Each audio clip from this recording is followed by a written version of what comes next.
one day, a pizza delivery man is out delivering pizzas. But when he shows up to the delivery address, there appears to be no one there. It's just an empty field with a TV tower in it. So he gets out of his car, and then suddenly, 3 people appear, and they've got pew-pews pointed at him. And they grab him, and they lock a collar around his neck. A collar that contains a bomb. And then they hand him a 9-page long handwritten note that tells him they need him to rob a bank for them. And if he doesn't follow these very specific instructions, the bomb will go off, and he'll die.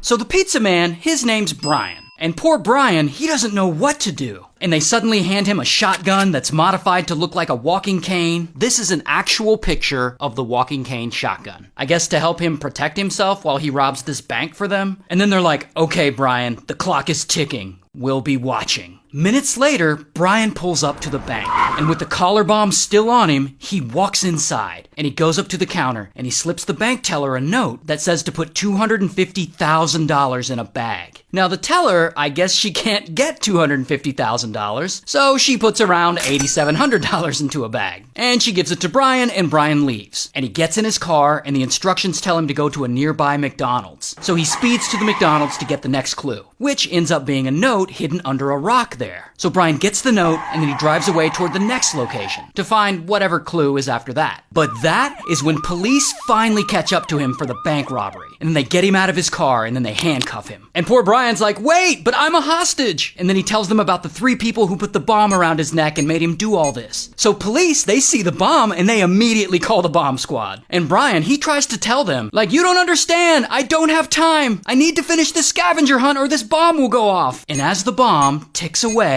it gets louder and louder. And Brian, he gets more and more anxious. And a bit of time passes and the bomb squad hasn't shown up yet. And everyone's just kind of standing around waiting for them. And he feels like no one is listening to him. And then suddenly, kaboom! The bomb explodes and Brian is unalived. Now, because this is such an unusual case, the FBI gets involved. And pretty quickly, they get contacted by this guy, William. And William tells them, hey, look, I had nothing to do with any collar bomb, but I know who did. And he tells them that the mastermind behind this whole bank robbery is this other woman who lives in that town. This woman, Marjorie. And then William also tells them that Marjorie had unalived her own boyfriend with poison, and then paid William $2,000 to hide the boyfriend's body in his freezer. Well, now we're getting somewhere. So then the FBI finds the boyfriend's body in William's freezer, and they go and they arrest Marjorie. Now Marjorie, she claims she's innocent in this whole collar bomb thing, but she ends up taking a plea deal for unaliving her boyfriend, and they throw her in prison. So, how did William know that Marjorie was allegedly the mastermind behind the bank heist? Well, unfortunately for the FBI, William can't answer too many questions, because within about a year, he dies from cancer. So they get no more information out of him, which is a bummer for the investigation. But then, about 6 months after getting sent to prison, Marjorie suddenly decides she wants to cooperate with the FBI, thinking maybe they'll lighten her sentence or transfer her to a minimum security prison. So she sits down with the FBI and she admits to them that she was actually involved in the collar bomb plot, and that her former boyfriend, the one she unalived, knew about the collar bomb and he threatened to snitch on her. That's why she says she unalived him and had William put him in the freezer. But then, to make this even more confusing, the FBI suddenly gets a random tip about another guy involved in the bomb plot.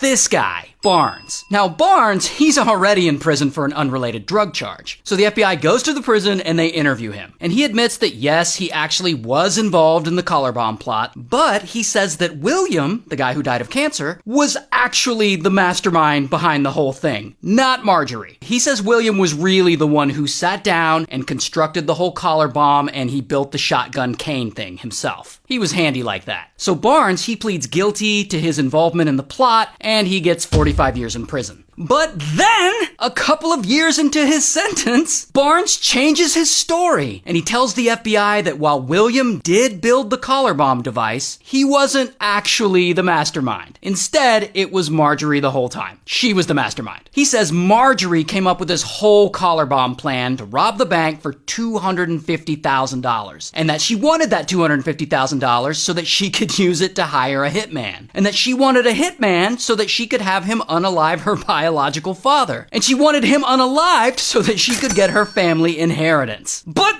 then, Barnes drops another bomb on them. He tells the FBI that not only was Marjorie in on it, and that not only was William in on it, but that Brian, the man with the collar bomb around his neck, who died, he says that he was in on the collar bomb plot too, and that Brian agreed to rob the bank with this bomb around his neck in exchange for a cut of the $250,000. However, he says that Brian didn't actually know that the bomb around his neck was a real bomb. Brian thought the whole time the bomb would be fake. I guess they were supposed to give him a fake one. So he thought that was fake until it exploded. So anyway, Marjorie finally goes to trial for this, and she's sentenced to life. And here's what she looks like for real. I hope that story wasn't too confusing. Shout out to Pennsylvania.